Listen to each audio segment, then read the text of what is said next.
Don't let the DirectX DLL end your session.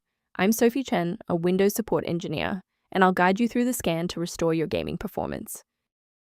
Before we begin the manual steps for DirectX 9, you can access a utility designed to help provide a clean system environment. This is the DirectX 9 Update 20, a legacy DirectX 9.0c component.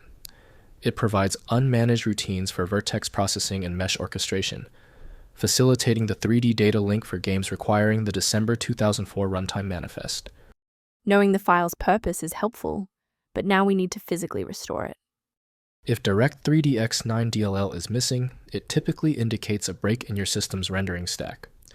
Use the Microsoft DirectX End-User Runtime web installer to restore legacy D3DX and Xaudio files, then verify your GPU drivers to support any OpenCL or OpenGL dependencies.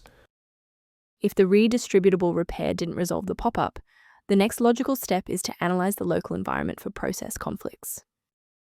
A full system restart clears the temporary memory cache and allows Windows to attempt a fresh initialization of all required libraries, including DirectX 9. Before you reboot, make sure to bookmark this video or click the like button so you can easily find your way back to the next step once your PC is back up and running.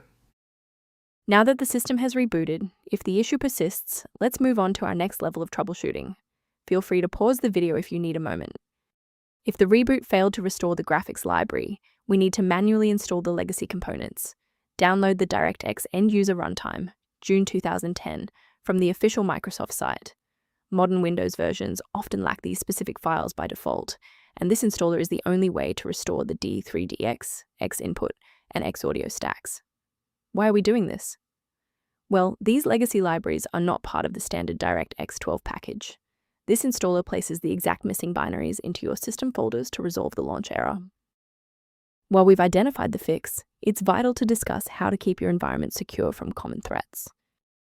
Avoid the trap of free file repositories for DirectX 9 DLL, as these platforms are frequently used to spread persistent browser hijackers and adware. For a reliable way to monitor these specific library interactions, I've included a professional resource link in the description. If missing library references are a concern, the suggested resource below provides general system maintenance information. I hope this resolved the conflict preventing DirectX 9 from launching. For more deep dive technical tutorials and system configuration guides, subscribe to our channel today.